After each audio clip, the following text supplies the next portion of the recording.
Γεια σας παιδιά, έχουμε μαζί μας τον Τόμπι. Γεια σου brother. Τι λέει? Καλά Άλεξ, όλα μια χαρά. Καλά μπρο, με ευχαριστώ που ήρθες. Εγώ ευχαριστώ, με καλέσατε. Λοιπόν, για όσους δεν σε ξέρουν καθόλου ρε μπρο, για πες μας ποιος είσαι και τι κάνεις. Αρχικά είμαι ο Τόμπι. Ανεβάζω την παρούσα φάση κομμάτια από το Double Down Music στο YouTube. Το Double Down Music τι είναι κάποιο crew, είναι... Δεν είναι ούτε crew ούτε τίποτα, είναι απλά ένα αποκλειστικό κανάλι που έχω για να ανεβάζω τα δικά μου τα κομμάτια. Δεν έχω συζητήσει με κάποιον άλλον καλλιτέχνη να ανεβεί μέσω του καναλιού ή οτιδήποτε. Θα σε ενδιαφέρε κάτι τέτοιο, ας πούμε? Θα με ενδιαφέρε, ναι. Αλλά προς το παρόν το έχω καθαρά για χόμπι για να ανεβάζω τις δουλειές που θεωρώ εγώ ότι αξίζουν να ανεβούν. Το βλέπεις ας πούμε σαν label κυπριακό ή πώς το βλέπεις? Το βλέπω πολύ freestyle. Το βλέπω ότι απλά χρειαζόμουν έναν κανάλι για να ανεβεί καθαρά, έτσι, η μουσική μου. Ναι, για αυτά που θεωρώ ότι θέλω να ανεβάσω έξω με τον κόσμο. Παλαιότερα ανεβάζαμε κομμάτια μέσω του Τσιχαράπφα. Ήταν έτσι έναν... Αυτό ήταν crew? Δεν ήταν crew, όχι. Ήταν έτσι label αλλά παρεΐστικης μορφή. Ποιοι ήταν μέσα? Ήμαστον εγώ, ο Beef, το κυπριακό το όνομα, είχε και όνομα Σύναψ στα ελληνικά που κάνει ελληνόφωνο. Ο Λιλσέιν στα κυπριακά και σε ελληνικό όνομα επίσης έχει ελληνόφωνο όνομα και είναι ντόπερ. Και ανεβάζαμε εμείς οι τρεις κομμάτια από το Τσιχαράπφα. Μετά από κάποια χρόνια έτσι που σπάσε λίγο η φάση, ψιλοχαθήκαμε ο καθένας στα δικά του. Σας έφαγε η καθημερινότητα δηλαδή? Μας έφαγε η καθημερινότητα, απλά δεν κράτησε αυτό το πράγμα, δεν είχε ουσιώδες λόγο να πούμε. Ήταν κάτι παρεΐστικο anyway, σε μια φάση έπρεπε να τελειώσει. Ήρθε αυτή η φάση και ο καθένας ακολούθησε τον δρόμο του. Και μετά από 2-3 χρόνια αποχής αποφάσισα να δημιουργήσω τον Double Down Music και από εκεί βγάζω τα κομμάτια. Είχαν περάσει δηλαδή ήδη 2 χρόνια που δεν έκανες καθόλου μουσική? Δεν ηχογραφούσα. Ναι, έκανες μόνος σου για την πάρτι σου? Έγραφα για την πάρτι μου, έγραφα γιατί το γούσταρα, έγραφα γιατί εκφραζόμουν με αυτόν τον τρόπο. Ναι. Ήταν κάτι που δεν μπορούσα να σταματήσω, ας πούμε. Ναι. Αυτά τα 2-3 χρόνια δεν είχα στο μυαλό μου να γυροφέρνεται ότι ξέρεις θέλω να πετύχω μέσω μουσικής και να ανεβαίνω στα stage και να κάνω lives και τα λοιπά και τα λοιπά. Αλλά αυθόρμητα μέσα στην καθημερινότητα μου, μέσα στην ημέρα, μέσα από τις εντάσεις, μέσα από τις χαρές, μέσα από όλα αυτά, μου βγαίνει να εκφραστώ πάνω στο γράψιμο, ας πούμε.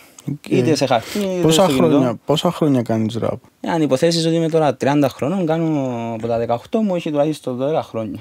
Θυμάσαι το πρώτο σου κομμάτι? Θυμούμαι το, ναι. Ήταν καλό? Είσαι περήφανος γι' αυτό? Φίλε, η αλήθεια, σαν γράψιμο, δεν θεωρώ ότι φτάνει στα επίπεδα που έχω τώρα. Σίγουρα, εντάξει, μετά από 18 Αλλά επειδή είχε πολλά θετικό impact, ήταν το φιλίν του Ιούδα, ανέβηκε από το Τσιχαράπφα. Θυμάσαι κανένα 2 μπάρες να μας πεις? Να σου πω, θα σου τα πω έτσι λίγο ποιητικά. Το φιλίν του Ιούδα, η στιγμή να φεύγει, έναν τέχει. Η μια πίσω από την άλλη να ξεμπερτεύει μαζί σου. Να μην μπορείς να καταλάβεις αν έζησες τη ζωή σου, αν είναι δική σου. Η καθημερινότητα που βλέπεις, αν είναι δική σου, η πραγματικότητα που... Anyway.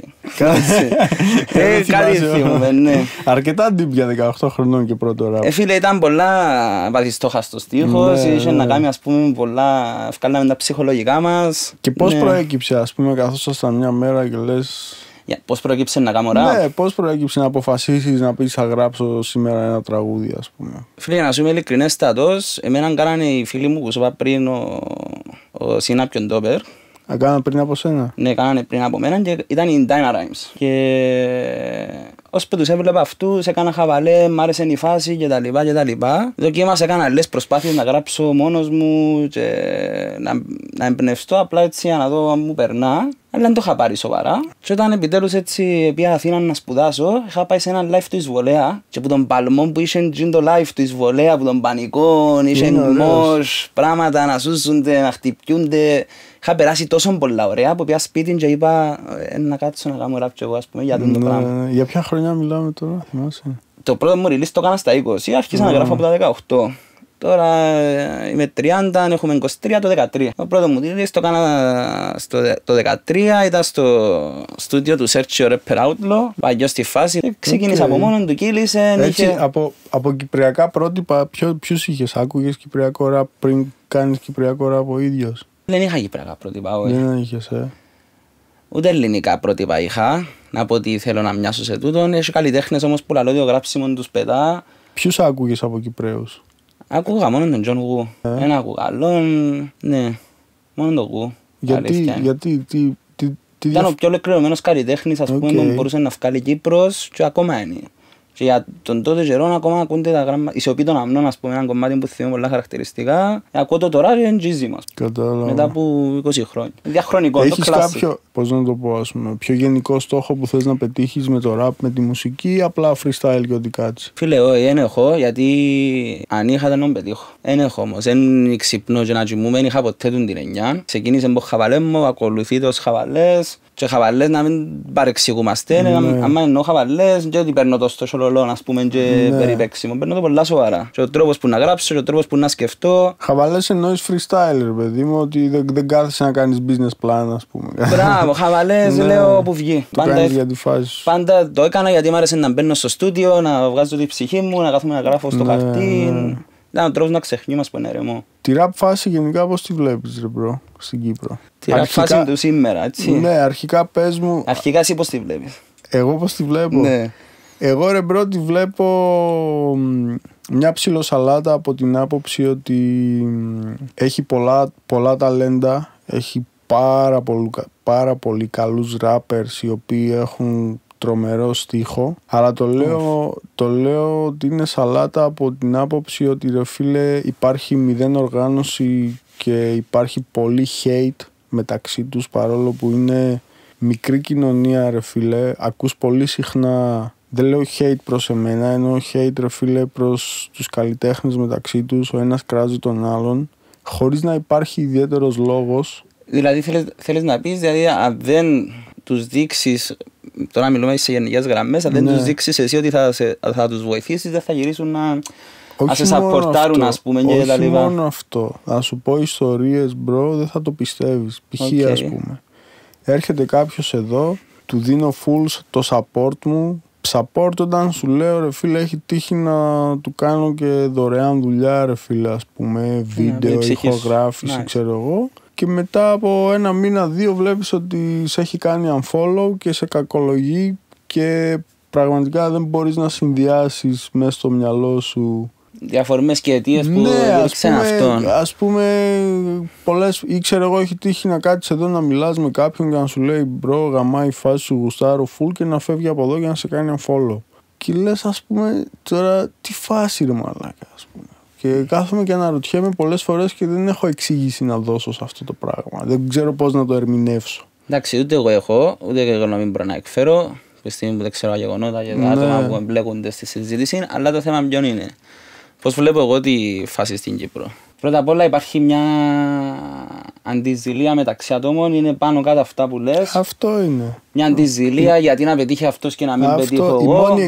Στη μόνη εξήγηση που καταλήγουμε είναι αυτό, ρε φίλε. Ότι είναι αλλά για να μην τα κάνουμε κιόλα έτσι, επειδή χιπίδες δεν είμαστε, ένας εγωισμός πρέπει να υπάρχει. Αλλά εγωισμός στο σημείο υγιές ανταγωνισμός. Ακριβώς, ρε μπρο. Εντάξει, να έχεις έναν εγωισμό, να έχεις έναν υγιές ανταγωνισμό, αλλά όλα αυτά τα ψεγάδια τα από γύρω, το να προσπαθήσω να σε μειώσω για να μην φανείς και αυτά και να σε. Αυτά να χρειαστά. Είμαστε ένας μικρός τόπος. Συμφωνώ απόλυτα μαζί σου, αλλά ρε μπρο, είμαστε, πώς να σου πω, ρε φίλε, είμαστε πλέον μεγάλοι άντρες. Περισσότεροι είμαστε 30 και, ρε φίλε. Εγώ είμαι 30 στα χαρτιά, 25. Ναι, σοβαρά. Ναι. Αλήθεια τώρα. Νιώθω 25, θα νιώθω μέχρι να πεθάνω. Άλλο αυτό που λες. Είχε, ας πούμε, άμα έχω κάποιο θέμα, ρε φίλε, μαζί σου και άμα τραβάω κάποιο ζόρι, σε πάρω τηλέφωνο για να σου πω, ρε μπρο, γιατί έτσι, γιατί συμβαίνει αυτό, ας πούμε, γιατί υπάρχει αυτή η συμπεριφορά, ας πούμε. Να το λύσουμε, ρε φίλε, καταλαβες. Ναι, σε θέμα παρεξηγήσεων μεταξύ τώρα καλλιτεχνών ή πίσω στους engineers, με τους καλλιτέχνες, οτιδήποτε, αυτά θα υπάρχουν και θα υπάρχουν πάντα. Το θέμα είναι τι θέλεις να προσφέρεις σε αυτό. Στην Κύπρο είναι πολλά μικρά η αγορά. Και στο rap να μην στάθουμε μόνο και να πάμε σε μουσική όπως έντεχνο, ροκ ελληνικών, ροκ αγγλόφωνων ή λαϊκών ή οτιδήποτε. Δεν έμεινε κανένας καλλιτέχνης στην Κύπρο να κάνει καριέρα, εκτός Πινγυρακούν Πελαγία που ήταν μονοπόλιο, και Ντερλικάν και τα λοιπά που παίζα στα Παναήρκα. Και τώρα λέω που παρεξήσει γιατί αρέσκουν μου ενώ legends οι ανθρώποι στον τομέα τους όμως. Αγορά αν υπάρχει στην Κύπρο, δισκογραφικές δεν υπάρχουν. Δισκογραφικές με budget εκατομμυρίων όπως είναι η Ελλάδα που έχουν support που Universal, ας πούμε, ή που οτιδήποτε. Που στη στιγμή που δεν υπάρχει τούτη αγορά, που δεν υπάρχει χρήμα, ό,τι γίνει να γίνει μεταξύ των καλλιτεχνών και μεταξύ των ανθρώπων που δουλεύουν πάνω σε αυτό το κομμάτι. Ώσπου συνεργάζονται και ξαναλώσουν, δεν είμαστε χίπηδες τώρα να νοθούμε όλοι αγκαλίτσες και να περνούμε καλά, γιατί έχει ανθρώπους που εργάζουν οι χαρακτήρες τους, αναγκαστικά θα μπορούν να δουλέψουν μαζί. Δεν μπορείς να βάλεις όλα τα χαρτιά σου κάτω και να... Αλλά ώσπου γίνεται με όλους το πράγμα και κάθονται τουλάχιστον ομαδούες να κάνει ο καθένας το part του, δεν θα πάει ποτέ το πράγμα. Θα στηθεί αγορά, θα έρθουν σπόνσορες, θα γεννήσκονται events, θα πληρώνεται το πράγμα και υπάρχουν και τούτοι που σου λαλούσουν ότι κάνουν το γιατί... Εγώ πάω κάνω δύο χαβαλέ μου, ναι. Αλλά είναι και καρτερό να πληρωθώ. Που να καρτερό να πληρωθώ που το πράγμα, να θέλω να πληρωθώ. Τούτοι που έρχονται όμως και λαλούσουν ότι ξέρεις κάνω τα φιλοκερδός γιατί γουστάρω και θα θέλω ποτέ λεφτά που το ραπ και που τούτα καλά τόσο να ζήσεις. Το ενίκιο σου, την οικογένεια σου που να μεγαλώσεις, τα κοπελούθια σου τώρα ποιος να τα ζήσει. Ο άλλος που να έρχεται να σου πει μπράβο επειδή ξέρεις θέλεις λεφτά που το ραπ. Σίγουρα δεν πάει γιατί ρε φίλε και για να κάνεις ραπ ρε φίλε θέλεις budget, θες λεφτά, θες studio session, mix master, θες τα artwork σου, όλα ρε φίλε, όλα. Συμφωνώ, εγώ συμφωνώ μαζί σου, 100%. Αλλά τι πιστεύεις ότι... Σε θέμα ποιότητας, για να συγγνώμη που σε διακοπτώ, σε θέμα ποιότητας για να ολοκληρώσω, έχει καλλιτέχνες που το κάνουν. Πριν 10 χρόνια που ξεκίνησα εγώ, δεν ήξερα να βγάλουν τα μάθηκια τους. Τώρα έχει ανθρώπους που τα τσατούν, έχει ανθρώπους που το κάνουν, έχει ανθρώπους που τα καλούν καλά, δόξα τω Θεώ. Εννοείς από μπάρες μιλάς τώρα. Από μπάρες, από flow, από νόημα, από οτιδήποτε. Έχει ανθρώπους που κάνουν από παραγωγές. Έχω ποικιλία πολύ ακόμα και στην Κύπρο. Είναι η φάση που ήταν 10-15 άτομα. Είχαν όλοι πανομοιότυπον τρόπο εκφράσεις, ας πούμε, flow και έρχονταν κι άλλους να σου ξέρω κάνω ραπ. Είναι έτσι πλέον.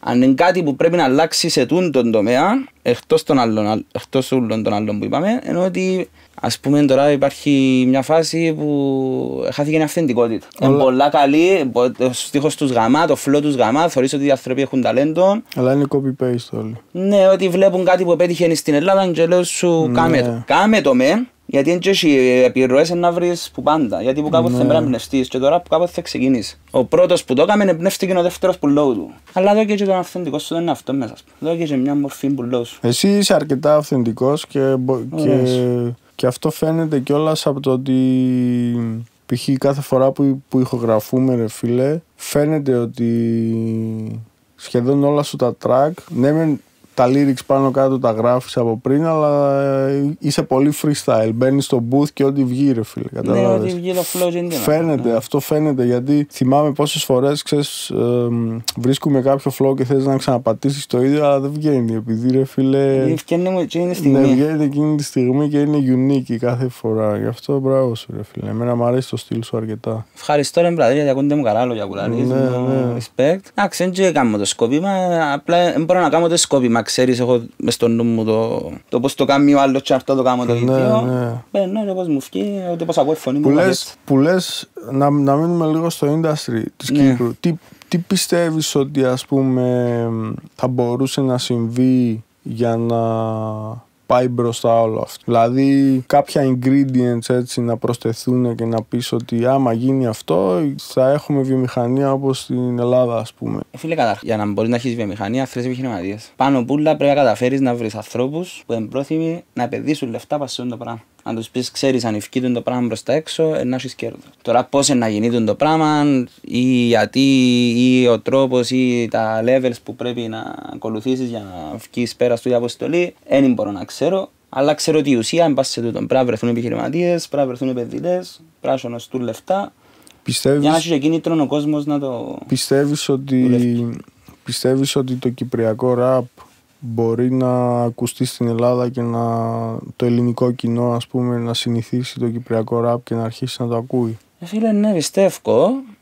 Σου μιλήσω με παραδείγματα, με φάξας. Πόσο, τώρα δεν έχει να κάνει με ραπ, αλλά πώς η φάρσα του 2J ας πούμε που έκαμε τα ζωάκια, κάτι τέτοια σχεδόν παραδείγμα, αλλά είναι on point. Είχε ένα βίντεο ευκαινέν και έκαμε κάτι καστοράκια, κάτι ουτούτα και έκαμε το χαβαλέντο και φωνάζε. Και ακούσαν το Ελλάδα, εγώ και τον καιρό που έπαιζε το βίντεο μου φοιτητή στην Ελλάδα. Είχε φοιτητή την Αθήνα που δεν το ακούαν το βίντεο ας πούμε. Και γιατί επιτυχε, ήταν κυπριακή προφορά. Ισχύει. Καταλάβες και τα βίντεο του δεν και καλαμαρίζει ας πούμε, είναι κυπριακά που κάνει. Και το που πάει και κάνει live στη Θεσσαλονίκη κτλ. Σημαίνει ότι αν επέτυχε κάποιος μέσω της κυπριακής προφοράς έστω και πας στο stand-up comedy μπορείς να πετύχεις και πας στο rap. Φτάνει να βρεις τη φόρμουλα. Πόσο μάλλον π.χ. εγώ πιτσιρικάς που μεγάλωσα ακούγοντας Cypress Hill και Sick Jacken και τέτοια ρε φίλε, δεν καταλάβαινα ούτε μια λέξη. Και γούσταρα ρε φίλε. Γιατί δηλαδή να ακούμε αγγλικά, ισπανικά, γαλλικά και να μην ακούμε κυπριακά στην Ελλάδα. Πόσο μάλλον το καταλαβαίνεις. Είναι ένα παράδειγμα. Ναι, το καταλαβαίνεις πιο πολύ από τα γαλλικά, ας πούμε. Και έχω να πω είναι ότι τα κυπριακά είναι πιο τραγουδιστή γλώσσα. Η προφορά μας είναι πιο τραγουδιστή ελληνική, ας πούμε. Πιο ποιητική. Ναι. Που σημαίνει ότι για να μην τον καταλάβεις, και να μην καταλάβεις τον Κυπρέο, ας πούμε, πας στο rap, μπορείς να τον κερδίσεις πας στο flow σας. Που σημαίνει ότι μπορεί να πάει κάπου το πράγμα. Από Έλληνες ράπερ ποιους γουστάρεις? Φίλε, γουστάρω ανέκαθεν τον Τέτρο, μικρόν κλέφτη. Από καινούριους αρέσουν μου πάρα πολύ. Μ' αρέσει ο Σιτάρταρες και μου τώρα, ας πούμε, για παράδειγμα. Ωραίος είναι. Είναι ωραίος, δεν ξέρω αν μπορώ να το ονομάσω ραπ, αλλά ό,τι και να κάνουμε είναι πολλά δυνατός. Φίλε, δεν ξέρω, γιατί δεν ακούω. Ακούω, ξέρω τους. Θα έκανες feat με Σιτάρτα? Φίλε, να κάνουμε και feat και με το βράγαμα να μαλάχει. Φτάνει να μ' αρέσει και η ιδέα και να γουστάρα και να ευκένες σε καλή δουλειά, δεν έχω πρόβλημα. Πόσο μάλλον με Σιτάρτα που είχε 25 εκατομμύρια views και να με βοηθάνε και εμένα. Ετοιμάζεις κανένα άλμπουμ, τίποτα? Φίλε, τίποτε τώρα, όχι. Τελευταίο κομμάτι που είχα κάνει ήταν το Ελένη, που δεν το ολοκλήρωσα. Ακόμα έγραψα έναν κουπλέ ρεφρέν και μείνα οτσάμε. Ψιλογράφω λίγες μπάρρες, κάντε τράστιχο, ας πούμε, αλλά σιγά σιγά, οκ. Το τραγούδι το Ελένη πώς προέκυψε? Το τραγούδι είναι το Ελένη. Έχει σχεδόν ένα χρόνο που είμαι με μια κοπέλα την Ελένη. Να αναβωνιάστηκιά μου, ζητήσα την να παντρευτεί. Μπράβο, συγχαρητήρια. Ήταν τα γενέθλια της στις 6 του Ιούνιου και είχα ως ιδέα να της γράψω ένα τραγούδι να στο κάνω τώρα για τα γενέθλια. Είχε μου ζητήσει και ίδια ότι προτιμώ να μου κάνεις κάτι έτσι παρά οτιδήποτε άλλο. Και η πρόταση πώς έσκασε, για πες μας? Έσκασε μεθυσμένο. Σκεφτόμουν μέρες να το κάνω και είχαμε βγει έξω με φίλους και τα λοιπά. Μετά πήγαμε σε ένα άλλο μαχαζί μόνοι μας, πήγαμε λίγο τα ποτά μας, ήμασταν όχι μεθυσμένοι μαλακές, ήμασταν με χαρά. Κατάλαβες δεν τραπήκαν. Ναι. Βγήκαμε έξω, ξέρω εγώ, πήγαμε λίγο τα ποτά μας, ήμασταν χαρούμενοι, περνούσαμε ωραία και όπως πήγαιναμε πίσω στο σπίτι μας, γιατί μην σκούν και μαζί. Μόλις πήγαινε να ανοίξει ο φως του σπιτιού και πήγαινε να βάλει το κλειδί μας στην πόρτα, γυρίζω, μπαίνω μπροστά της, βγάζω το κλειδί πάνω και ήρθαμε όλα φέρνουμε τα γονάτισα εννοείται. Ευχαριστώ μπρο μου. Κι εγώ γονάτισα. Και εσύ? Ναι. Αλήθεια ρε? Ναι. Μα παντρεύεσαι με Μαριάννα? Είμαστε παντρεμένοι εδώ και 7 χρόνια μπρο. Εν το ήξερα. Μα σοβαρά τώρα? Αλήθεια? Να το, εδώ και 7 χρόνια. Πες μου λίγο την ιστορία σου. Είσαι σίγουρος? Έφυγε ένα άθιμο, πρέπει να το ξασυζητήσαμε, δεν ήξερα μου διαφεύγει, αλλά ναι, θέλω να μάθω πολλά πώς το κάνεις εσύ. Λοιπόν, αυτό δεν το περίμενα σήμερα, ότι θα πω την ιστορία. Λοιπόν, δες πως έχει γίνει η φάση. Έτσι καταλαβαίνουν και η Ελένη και η Μαριάννα να με backstage. Ναι, κοίτα, τελείως λεπτομεριακά δεν μπορώ να την πω στην κάμερα για κάποιους λόγους που δεν μπορώ να πω, αλλά θα σου πω το 70% της ιστορίας. Να μου πεις το νόημα. Πώς ξεκίνησε η φάση ρε μπρο? Εγώ είχα έρθει διακοπές στην Κύπρο όταν ήμουν 15 χρονών στον αδερφό μου και με πήγε σε ένα γάμο. Ναι. Καθώς περπατούσαμε, ο αδερφός μου συναντάει έναν τύπο και αρχίζει να του μιλάει. Και εγώ χωρίς να τον ξέρω, τον πήρα αγκαλιά αυτόν τον τύπο και άρχισα να του λέω μαλακίες. Ήταν ο αδερφός της Μαριάννας? Ήταν ο πατέρας της. Και ακόμα ποιον τύπο. Ναι. Εκείνη τη στιγμή βγαίνει αυτή από την αίθουσα και εγώ έτσι όπως κρατούσα τον πατέρα της, τον κάνω μία με πολύ πιο χυδαίο τρόπο. Του λέω: κοίτα ένα γκομενάκι. Αλλά με χυδαίο τρόπο. Ναι. Και αυτός έκανε πως δεν άκουσε γιατί ήμουν πιτσιρίκος. Και σου λέει: μην το ταράξω στα χαστούκια τώρα αυτόν και χαλάσουμε το γάμο. Με παίρνει ο αδερφός μου στην άκρη, με ξέχυσε κανονικότατα. Ευτυχώς που το γάμο ο πατέρα της, εγώ του. Ναι, αυτή ήταν 11 χρονών ρε φίλε, αλλά εγώ την είδα με τα τακούνια, με το φόρεμα, νόμιζα είναι κανένα 19, ξέρω εγώ. Και ήταν 11, τέλος πάντων, 12.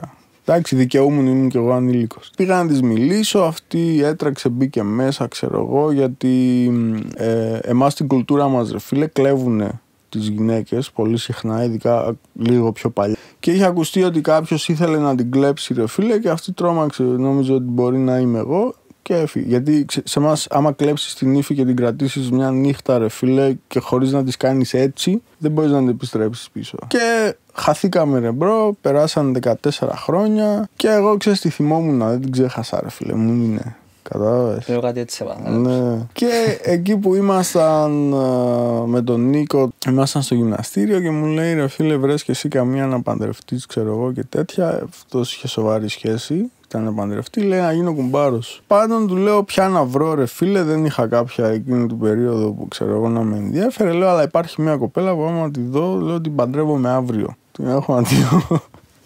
14 χρόνια του λέω, αλλά άμα την βρω, λέω θα την παντρευτώ αμέσως. Είχες κάνει και Γερμανία, εσύ είπες μου. Ναι, αυτό στη Γερμανία ήταν. Άρχισε να με πιέζει ο κουμπάρος, ο Νίκος, μου έλα μου λέει να τη βρούμε. Εγώ πίεσα τον αδερφό μου να βρει τον πατέρα της. Βρήκα τον πατέρα της από το Αντνακλάσνικη. Το Αντνακλάσνικη είναι σαν το Facebook αλλά ρώσικο. Μπήκα εκεί μέσα, βρήκα αυτήν, της έγραψα και της έγραψα στο Facebook. Της λέω, είσαι η κόρη του Κώστα από την Κύπρο, της λέω, ξέρω εγώ. Επειδή φαίνονταν και ψωνάρα στο Facebook, ξέρω εγώ, με τις γόβες και αυτά. Και λέω, σε περίπτωση που είναι ντίβα, λέω να μου απαντήσει να νομίζει ότι αφού ξέρω τον πατέρα της.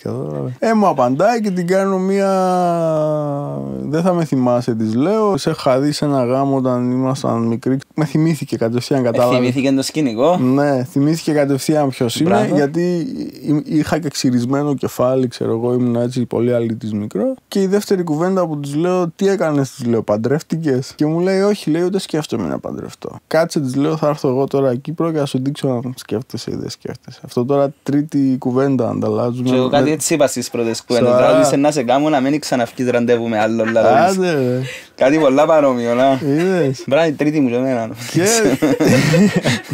Να μην στα πολυλογώ, της αγοράζω εισιτήριο, έρχεται στη Γερμανία και μόλις κατεβαίνει από το αεροπλάνο με το καλημέρα, γονάτισα, δαχτυλίδι. Μα από το πρώτο σας. Με τη μία, μπαμ, πάρτα. Και είπες ναι, αυτόματα. Ναι. Άλλοι βλαμμένοι από εκεί, άλλος βλαμμένος κι εγώ, ένας βλαμμένος βρήκε τον άλλο. Μα πρώτη επαφή από κοντά. Ένα μήνα μιλούσαμε, Skype, Viber, ξέρεις, Facebook, τούτα. Λαλή μου, δεν μπορώ να έρθω εγώ Κύπρο, έλα εσύ η Γερμανία να γνωριστούμε. Αν δεν σ' αρέσω. Με το αν δεν σ' αρέσω, γονάτισε πριν να μου αρέσει.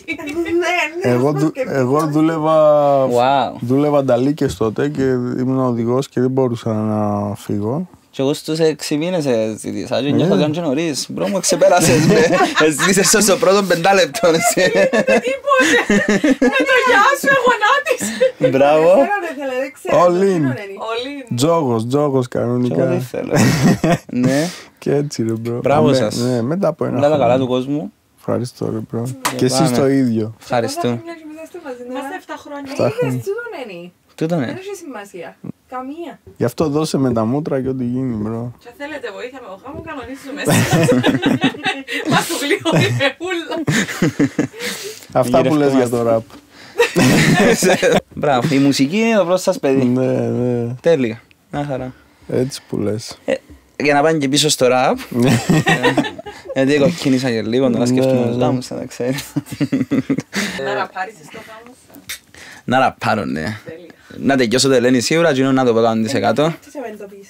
Ναι, να πω 100%. Δεν θα πω. Να μου την ανοίξει. Ναι. Του ήταν τα του γάμου, καταλάβεις. Πάμε πίσω στο ραπ. Από τα πιτσιρίκια πες μου που ξεπετάγονται τώρα οι καινούργιοι rappers. Τι άποψη έχεις που όλοι είναι gangsters? Κάποιον που σου είπα Ελλήνα, ακουστάρω τέρμα full symbol ρε φίλε. Σ' αρέσουν τα τραγούδια του ή σ' αρέσει σαν τύπος attitude? Φίλε, σ' αρέσει μου σαν περσόνα. Τραγούδι του μ' αρέσει τον Τεσολέ πάρα πολύ. Αλλά ρε φίλε, ο άνθρωπος είναι διάνοια, στο marketing είναι διάνοια. Ό,τι κάνει είναι για να πετύχει, ας πούμε. Μ' αρέσει πάρα πολύ. Ξέρει ακριβώς τι κάνει. Ή και να μην ξέρει, το πιστεύει full. Δεν έχει θέμα, ας πούμε. Που Κύπριους δεν σου είπα ποιοι μ' αρέσουν. Σε ρώτησα, μου είπες μόνο για το γου. Την ερώτηση τι ήταν, ποιους άκουγα μόλις ξεκίνησα, αν είχα κάποια πρότυπα, ξέρω εγώ ή οτιδήποτε. Μ' αρέσει ο Μπιφ, ο Αλφατάφ. Μ' αρέσει και πάρα πολλά τα σύσμα, αγαπώ τον αδερφό στην καρδιά. Μ' αρέσει πολλά. Μ' αρέσει πολλά ένας που έχει χρόνια να το ακούσω, MIC. Είναι όπως το mic το μικρόφωνο, αλλά με τελείες MIC. Έχει χρόνια να βγάλει και το παίρνω σου αρέσει και μου. Αν βγάλει και που να βγάλει και νούρκα και να ξεκινήσει. Ό,τι εύκαλε ενός τα τώρα, γουστάρω φούλας. Γιατί πιστεύεις ρε φίλε ότι κάποιοι rappers, τώρα που ανέφερες The Bros ρε φίλε, ξέρω εγώ, άσχετα ότι το έχουμε συζητήσει μαζί τους, αλλά πες μου και εσύ την άποψή σου. Π.χ. ρε φίλε, τα παιδιά μου είπαν ότι πάνω στο πικ τους, εκεί που πιάναν τα καλύτερα νούμερα, που μαζεύαν τον περισσότερο κόσμο, σταματήσανε. Ναι, και εγώ τις έπαθα. Γιατί ρε φίλε συμβαίνει αυτό? Νούμερα, αν θυμάμαι ποτέ, νομίζω παραπάνω που είχα πιάσει ήταν 60 κάτι χιλιάδες. Φίλε, μπορώ να ξέρω να σου πω σίγουρα τι συνέβη και σε μένα, ας πούμε. Ναι, για πες μου. Σε μένα είχα πιάσει δουλειά στο στρατό τότε. Μόνιμος είναι και έτσι. Ναι, ήμουν συμβασιούχος. Στην Ελλάδα είναι αντίστοιχη pop, εδώ τους λέγανε σιόπ. Μια ζωή και σήμερα. Ναι, κάπως έτσι. Και έφερε τα έτσι η μοίρα, έφερε τα έτσι η ζωή, έφερε που αφοσιώθηκα λίγο στη δουλειά, σπούδαζα τότε. Σκαμπανεβάσματα, είχα έρθει και από Αθήνα. Τι σπούδαζες? Η Αθήνα σπούδαζα κοινωνικός λειτουργός. Και στην Κύπρο σπούδαζα το Visual Communications. Και είχα και τις σπουδές μου, είχα και το στρατό. Πώς επέλεξες να γίνεις κοινωνικός λειτουργός? Θεωρούν ότι είχα πολλά ψυχολογικά και μπορώ να καταλάβω τους ανθρώπους που έχουν γίνει. Θα δυσκολεύκομαι πολλά, επειδή περνούσα τα είδη. Γι' αυτόν τον λόγο. Και δεν είχε ιδιαίτερο λόγο που σταμάτησα. Ας πούμε, εγώ πήγαινα συνούλα καλά, απλά ήταν καλή ημέρα. Ο ένας μήνας έφερε τον άλλον, ο δεύτερος έφερε τον τέταρτο, ο τέταρτος έγινε χρόνος και πήγαινε από μόνον τους.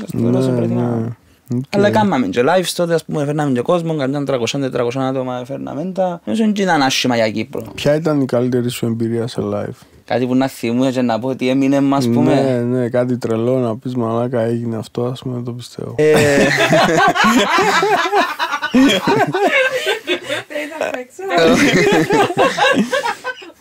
Να ακουστώ γραφικός.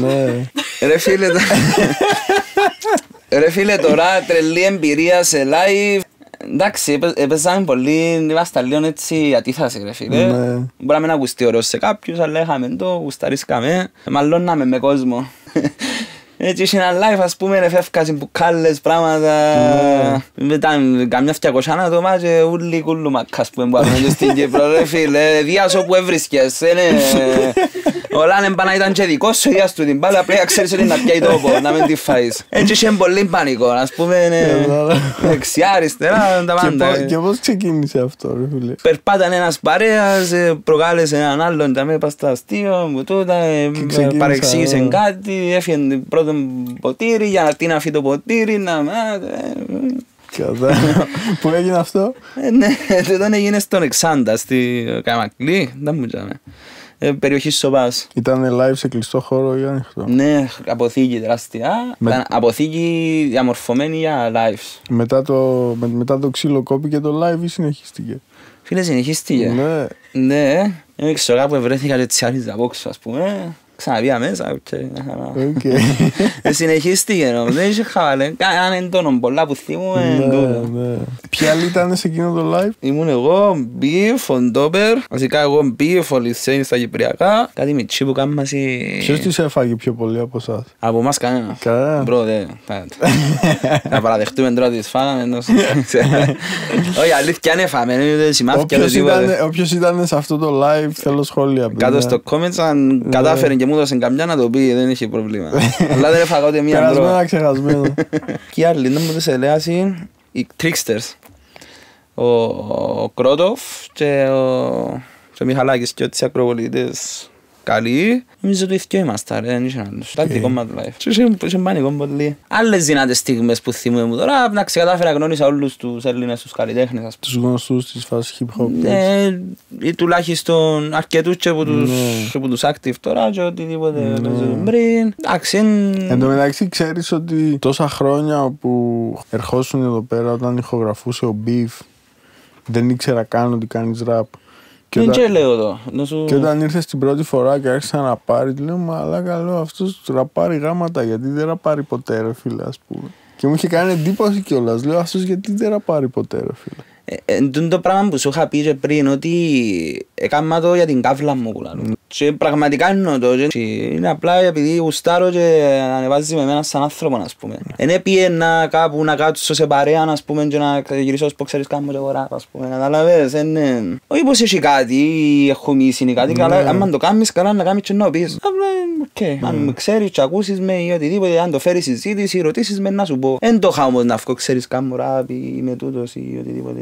Όχι, δεν είναι θέμα μόνο να το πεις ρε φίλε, ήταν θέμα ότι ξέρεις, δεν μπήκες ποτέ στο booth να πεις άντε ας πω και εγώ τίποτα. Ναι, επειδή έρχομαι αποκλειστικά να κάνω παρέα του φίλου μου που θέλω να κάνει εκείνο στη δουλειά, δεν ήθελα ας πούμε να νιώθω ότι ήρθα να κλέψω χρόνο για να κάνω δικά μου. Αν ήθελα ήταν να κλείσω να έρθω να κάνω και ουστε καπέλο. Ωραίος. Τελευταία ερώτηση έτσι για το κλείσιμο, τι άποψη έχεις για τους νέους rappers, τους πιτσιρικάδες που όλοι είναι σκληροί γκάνγκστερς και έχουν όπλα και γαμάνε και δέρνουν.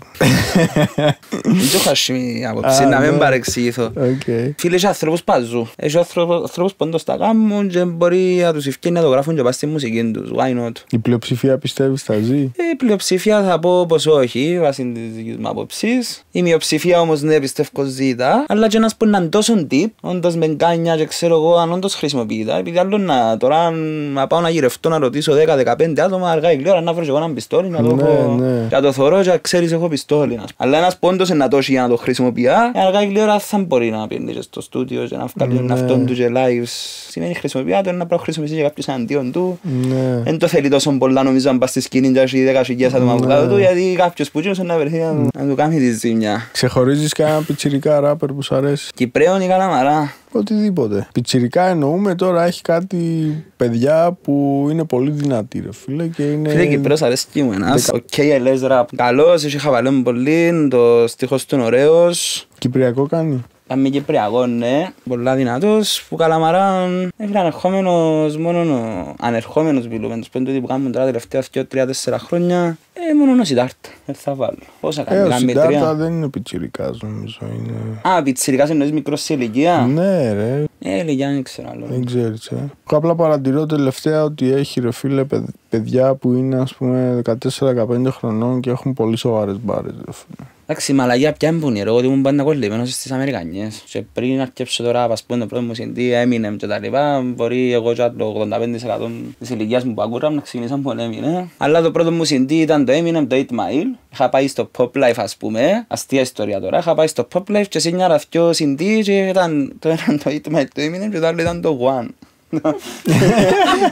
Φίλε, είναι κόλλαν τίποτε μεταξύ τους. Κωνσταντίνος Χριστοφόρου, χαούχα και Ιτμάιλ ας πούμε. Δεν για γύρος. Αλλά τώρα η φάση πια εμπουτάν ότι και μετά ας πούμε ακούω αντίπ αμερικάνικο, ας πούμε, να ψαχτώ στο αμερικάνικο Benefit που ένας που γράφει αναλογικά ας πούμε. Καθόλου digital τα μηχανήματα, δεν ξέρω εγώ. Πολλά γνωστός ήταν viral MC πριν τα YouTube, πριν τα τούτα, πλέον χαμένος. Τα ακούσματα μου ήταν τζάμε, ακούω ελληνικό, πάντα ιδιούσα respect, πάντα αρέσκε μου και κυπριακό ενώ δεν σνομπάρω κανένα. Απλά μου μηνίσκω γιατί θα μπω να ακούσω που να πεθυμίσω, γιατί πλέον ακούω και country ας πούμε, να ακούσω άμα να πιάει κάτι πας στο αυτί μου καλό, να μπω να ακούσω Αμερικανιές, για μη φάση. Χάρηκα πολύ ρε μπρο που τα είπαμε, ευχαριστώ που ήρθες. Εγώ ευχαριστώ ρε. Και ό,τι απορίες έχετε παιδιά, αφήστε στα comments και τσεκάρετε Double Down Music, Toby. Και οτιδήποτε βγαίνει από Overdub Records. Respect brothers.